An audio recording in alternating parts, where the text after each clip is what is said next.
তো hi everyone, তোমরা যদি এসএসসি জিডি তে সিলেকশন নিতে চাও তো তোমাদের কি কি করতে হবে। এসএসসি জিডি মানে স্টাফ সিলেকশন কমিশন, ঠিক আছে, জেনারেল ডিউটি। তো এখানে যদি তোমরা ভর্তি হতে চাও তো তোমাদের ক্রাইটেরিয়া কি কি আছে এবং তোমাদের এজ কত লাগবে, বয়স কত আছে, উচ্চতা, রান, ওজন, ছাতির মাপ কত কি রয়েছে সেইটা এই ভিডিওতে আলোচনা করা হবে। এবং এই নয় যে নতুনদের জন্য এই ভিডিওটা, তো যারা পুরনো আছো, যারা এক্সাম ক্লিয়ার করে নিয়েছো তাদের জন্য এই ভিডিওটা গুরুত্বপূর্ণ হতে চলেছে। কারণ তাদের এখন উচ্চতা, ঠিক আছে, উচ্চতা আছে, রান আছে, ওজন আছে, ছাতির মাপ আছে। তো তারাও দেখো ভিডিওটা ফুল, কারণ তাদেরকেও এটা খুব ইমপ্রুভ হতে চলেছে, কারণ তারাও জানো না যে কি হবে না হবে। তো তাদের জন্য এই ভিডিওটা হতে চলেছে। তো যারা এসএসসি জিডিতে ভর্তি হতে চাও, যারা ভাবছো আমার স্বপ্ন আমি বিএসএফ হব, সিআরপিএফ, সিআইএসএফ, ঠিক আছে, এসএসএফ হতে চাই, তো তার জন্য কি করতে হবে, তার জন্য তোমাদেরকে এই চ্যানেলটি ফলো রাখতে হবে। এবং যারা নতুন দেখছো তাদেরকে একটাই রিকোয়েস্ট, চ্যানেলে নতুন হয়ে থাকলে চ্যানেলটি অবশ্যই সাবস্ক্রাইব করে রাখো এবং পাশে থাকা বেল আইকনটি প্রেস করে দাও। যখনই আমি কোনো নতুন ভিডিও আপলোড করব সেই সাথে তার নোটিফিকেশান পেতে আমার এই চ্যানেলটি সাবস্ক্রাইব করে রাখো।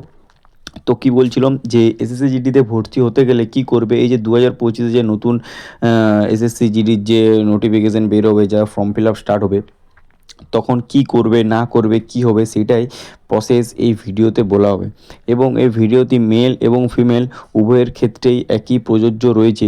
এই ভিডিওতে কি কি বলা হবে না, এই ভিডিওতে তোমাদের বয়স কত লাগবে, ঠিক আছে, এবং তার সাথে তোমাদের উচ্চতা কত রয়েছে এবং এরই সাথে তোমাদের রান কত করতে হবে মেল এবং ফিমেল উভয় দুজনের ক্ষেত্রেই, এবং ওজন কত লাগবে, ছাতির মাপ কত লাগবে, সেইটা সম্পূর্ণ এই ভিডিও হতে চলেছে।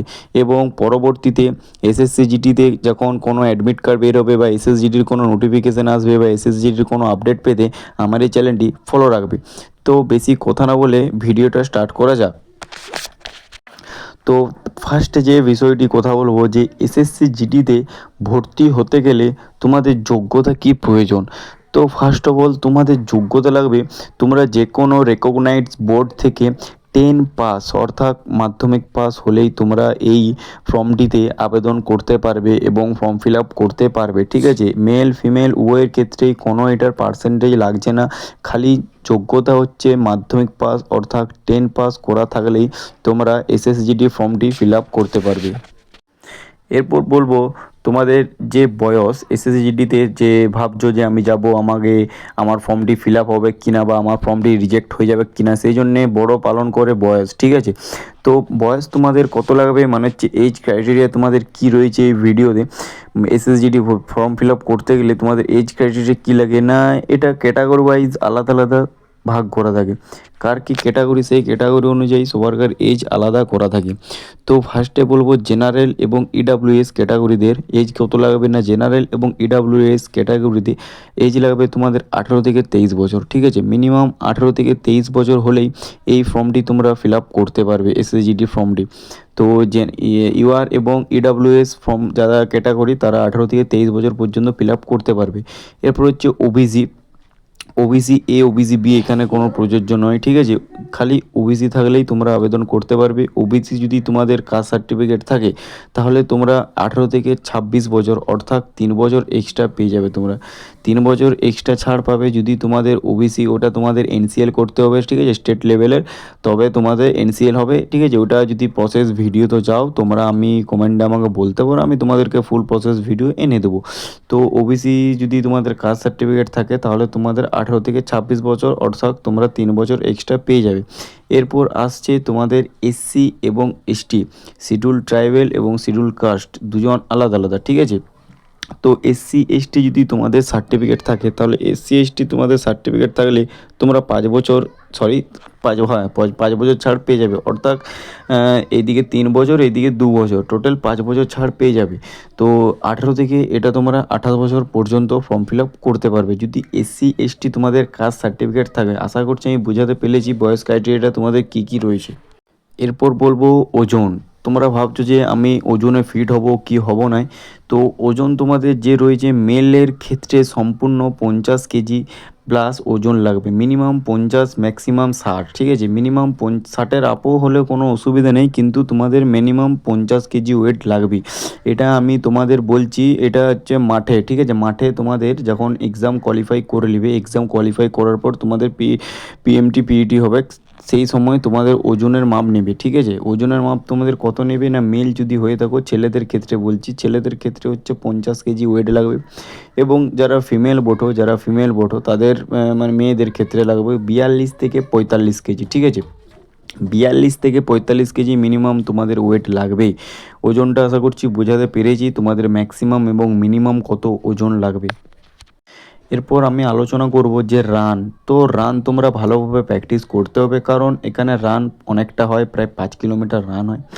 তো 5 কিলোমিটার রান তোমরা যারা মেল প্রার্থী রয়েছো মানে ছেলেরা, তাদেরকে 5 কিলোমিটার রান 24 মিনিটে কমপ্লিট করতে পারে। তোমরা যদি কম সময়ে কমপ্লিট করো তাহলেও তোমাদের বেনিফিট, ঠিক আছে, তোমরা এ গ্রেড পেয়ে যাবে। তো 5 কিলোমিটার রান তোমাদের 24 মিনিটে কমপ্লিট করতে হবে। এটা মেলদের ক্ষেত্রে বলছি, এটা তোমাদের এক্সাম কোয়ালিফাই করার পর তোমাদের যখন মাঠে ডাকা হবে তখন তোমাদের ফার্স্টে তোমাদের ওজন নেবে, হাইট নেবে, হাইট এখনও বলিনি, তারপর তোমাদের রান নিয়ে হবে। রান তোমাদের 5 কিলোমিটার টোটাল রান করতে হবে, সেটি হচ্ছে তোমাদের 24 মিনিটে। এরপর আমি ফিমেলদের রান আলোচনা করব। তো যারা ফিমেল প্রার্থী রয়েছে, অর্থাৎ মেয়ে যারা রয়েছে, মেয়েরা, তাদের উদ্দেশ্যে বলছি। তো তাদের 1.6 কিলোমিটার রান লাগবে, ঠিক আছে। 1.6 কিলোমিটার রান লাগবে এবং তাদের কমপ্লিট করতে হবে 8 মিনিটে, ঠিক আছে। 8 মিনিটে তাদের কমপ্লিট করতে হবে। 1.6 কিলোমিটার রান লাগবে ফিমেলদের ক্ষেত্রে। ছেলেদের ক্ষেত্রে প্রায় 24 মিনিটে কমপ্লিট করতে হবে 5 কিলোমিটার রান, ঠিক আছে। এবং মেয়েদের ক্ষেত্রে 1.6 কিলোমিটার রান কমপ্লিট করতে হবে 8 মিনিটে।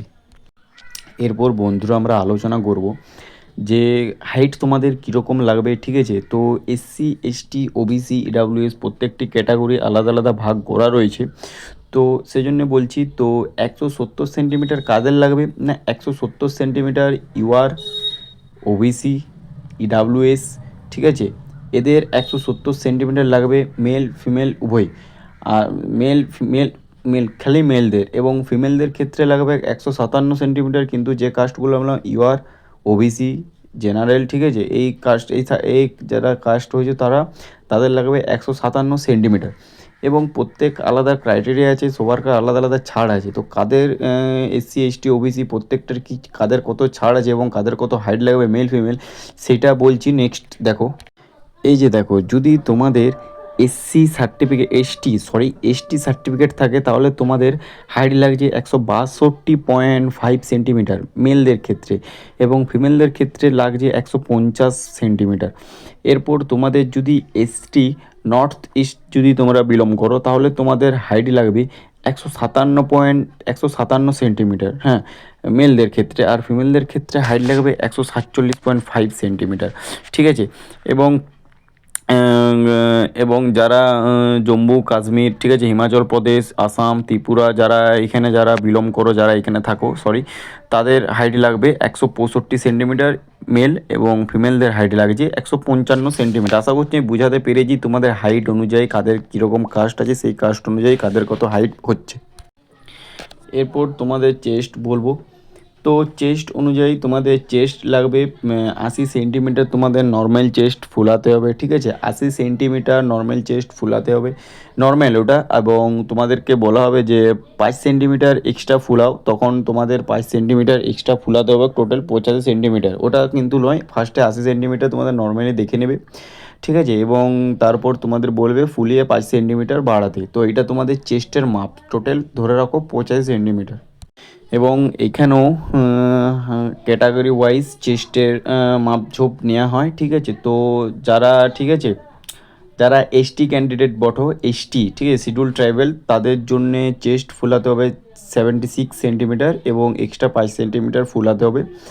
এবং যারা হিমাচল প্রদেশ, কাশ্মীর, আসাম যারা এখানে এই রাজ্যে বিলং করো, ঠিক আছে, তাদের তাদের চেস্টের মাপ হচ্ছে 78 সেন্টিমিটার এবং এদেরও 5 সেন্টিমিটার এক্সট্রা ফুলাতে হবে। এবং নর্থ ইস্ট, ঠিক আছে, ত্রিপুরা, গোর্খা যারা এখানে, সিকিম, নাগাল্যান্ড, ঠিক আছে, মিজোরামা যারা এখানে বিলং করো, ঠিক আছে, তাদের চেস্টের মাপ লাগবে 77 সেন্টিমিটার, 77 সেন্টিমিটার এবং ফুলিয়ে এক্সট্রা আরও 5 সেন্টিমিটার বাড়াতে হবে। এবং এরই সাথে বলি, এটি খালি আমি মেলদের বললাম, ঠিক আছে, ফিমেলদের কোনো চেস্টের হাইট হয় না, ওদের খালি রান হয়, হাইট মাপা হয় এবং ওয়েট মাপা হয়, ঠিক আছে। এবং ফিমেলদের ক্ষেত্রে সব, মেলদের ক্ষেত্রে সবই হয়, শুধু ওদের চেস্টে শুধু মাপজোপ করা হয়, বাদ বাকি সব সেম, দুজনকারই মেল ফিমেল উভয় সেম থাকে, খালি চেস্টের মাপটা ফিমেলদের হয় না।